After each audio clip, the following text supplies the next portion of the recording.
আজকে হচ্ছে সোমবার, এখন সকালবেলা। আজকে তো আমাদের নিরামিষ। তো সকালবেলা ঘুম থেকে উঠে বাসি কাজ সেরে তারপর চলে এসেছি রান্নাঘর লেপতে, যেহেতু নিরামিষ।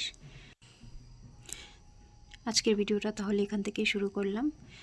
শুভ সকাল সবাইকে। আশা করছি সবাই ভালো আছো আর আমরাও ভালো আছি। বাড়ির সবাই এখনও ঘুমাচ্ছে, এখন 6:30টার মতো বাজে। তো সেজন্য ভাবলাম রান্নাঘরটাই আগে লেপে নিই, তাহলে শুকিয়ে যাবে বাসনপত্র সব ধুতে ধুতে। আর সোমবার দিন তো ধোয়া মাজাও অনেক বেশি থাকে। তো এই তো সমস্ত কাজ সেরে তারপর ইন্ডাকশানে চা বানিয়ে নিয়েছি। আর 2-3 দিন হলো গ্যাস ফুরিয়ে গেছে, তো এখন আপাতত ভরছি না গ্যাসটা। আমাদের তো শুধু চা বানানোরই প্রয়োজন পড়ে, তো সেটা কয়েকদিন ইন্ডাকশানে চালিয়ে নেব।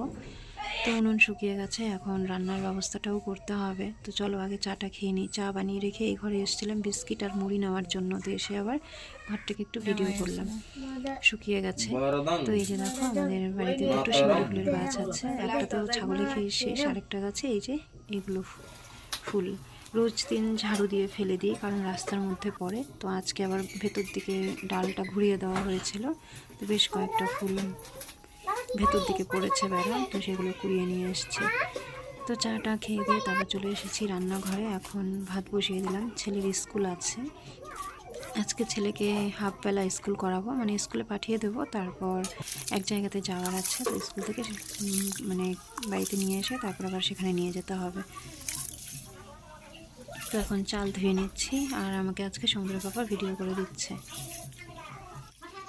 অনেকগুলো চাল ধুয়ে নিচ্ছি আজকে, তার কারণ হলো সকালের আর দুপুরেরটা একবারে বসিয়ে দিলাম, যেহেতু আমি বেরোবো ছেলেকে নিয়ে। সমুদ্র পাপাও যাবে, 3 জনেই যাবো, সেজন্য সকালে রান্না দুপুরে রান্না একসঙ্গে করে নিচ্ছি। পরে আবার রাত্রে রান্না ডিউটি থাকবে আর কি। তো জল গরম হয়ে গেছে, চালটা দিয়ে দিলাম। আর এখন বেশি কিছু রান্না করব না, বেশ শীতের বেগুন বেরিয়েছে, তো সেই বেগুন পোড়া এনেছে আর বাঁধাকপির ঘন্ট করবো, এটা সকালের খাবার। তারপর দুপুরের জন্য একটু ছোলার ডাল করে রেখে যাব, আর একটা নিরামিষ তরকারি করবো। তো এই যে ছেলেকে খাইয়ে দিয়েছি, এখন ওর পাপা ওকে স্কুলে নিয়ে দিয়ে আসছে।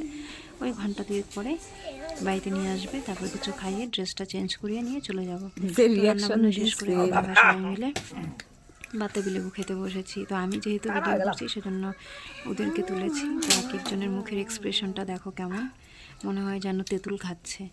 অবশ্য বাতাবি লেবুটা টকই ছিল, আর বেশ কড়া উঠেছে।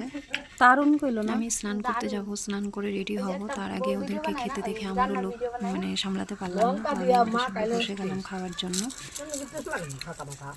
তো এখন বাতাবি লেবু খেয়ে তারপরে স্নান করব, স্নান করে রেডি হব। আর ছেলেকে তো স্নান করিয়ে পাঠিয়েছি আজকে, যেহেতু এক জায়গাতে যাব, তো বাড়ি এলে শুধু একটু খাইয়ে দেব। তো এই যে বেরিয়ে পড়লাম, আর দেখো রাস্তাটা কি সুন্দর।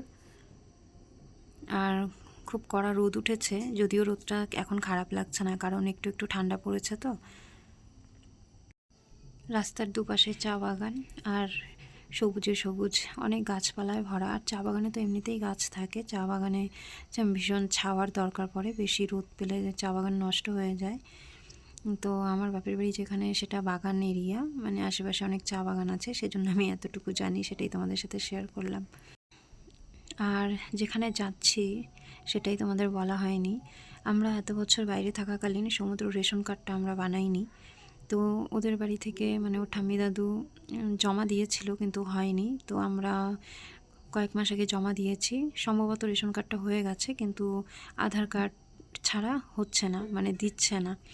আর আধার কার্ড বানিয়েছিলাম ওর যখন 4 বছর বয়স, সেজন্য আধার কার্ডটা রিনিউ করতে হবে, সেজন্যই যাচ্ছি। আর রিনিউ করতে হবে বানারহাট রেলওয়ে স্টেশন থেকে।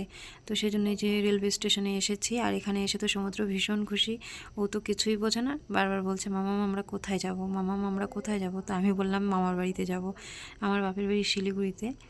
তো ওকে বললাম মামার বাড়িতে যাব, ও তো ভীষণ খুশি।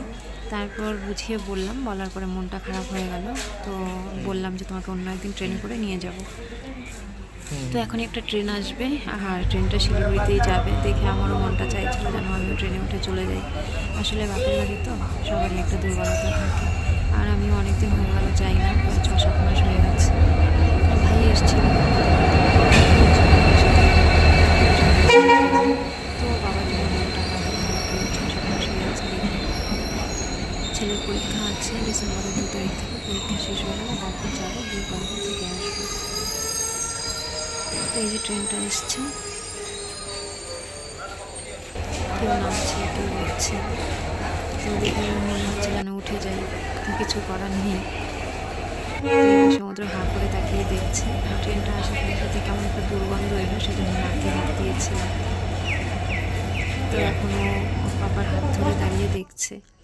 ট্রেন বলো বাস বলো যে কোনো ধরনের গাড়ি দেখতে ভীষণ পছন্দ করে।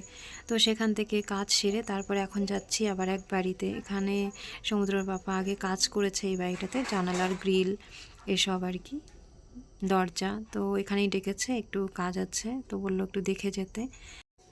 তো এই বাড়িটাতে গিয়ে আধ ঘন্টার মতো বসলাম। ও সমুদ্র পাপা কাজ দেখলো। এই যে আমরা গেটের সামনে দাঁড়িয়ে আছি। তো কি বলবো, ওনাদের হাজব্যান্ড ওয়াইফের ব্যবহার এত ভালো, মানে ওনাদের দেখলে মনে হয় যে না, দুনিয়াতে এখনও ভালো মানুষ আছে। তো ছট পূজা করেছিল, প্রসাদ দিয়ে দিল। ওই বাড়িতে গিয়ে আমি আর ভিডিও করিনি, কেমন যেন একটা নিজেকে কি মনে হলো যে ক্যামেরা বের করে ভিডিও করব যদি পছন্দ না করে। আর ভীষণই ভালো ব্যবহার ওনাদের। তো যাই হোক, ভিডিও তো আর করিনি, একেবারে বাড়িতে এসে হাত মুখ ধুয়ে ফ্রেশ হয়ে খেতে বসে গেছি। আমাদের মানুষ জীবনের 1 সেকেন্ডের নিঃশ্বাসের ভরসা নেই। কথায় বলে না, নিঃশ্বাসের কোনো বিশ্বাস নেই। আজকে সেরকমই একটা দৃশ্য দেখে এলাম। আসার সময় দেখি একটা লোক রাস্তায় অ্যাক্সিডেন্ট হয়ে পড়ে আছে। মনে হয় রাস্তা পার হচ্ছিল, তো অন্য কোনো গাড়ি এসে ধাক্কা মেরেছে। তো রাস্তায় পুরো একদম রক্তে ভাসাভাসি। তো অন্যান্য যারা ছিল আশেপাশে সবাই একটা বেডশিটে করে জড়িয়ে তারপর তুলে নিয়ে যাচ্ছে। লোকটার জ্ঞান নেই দেখে যা মনে হলো।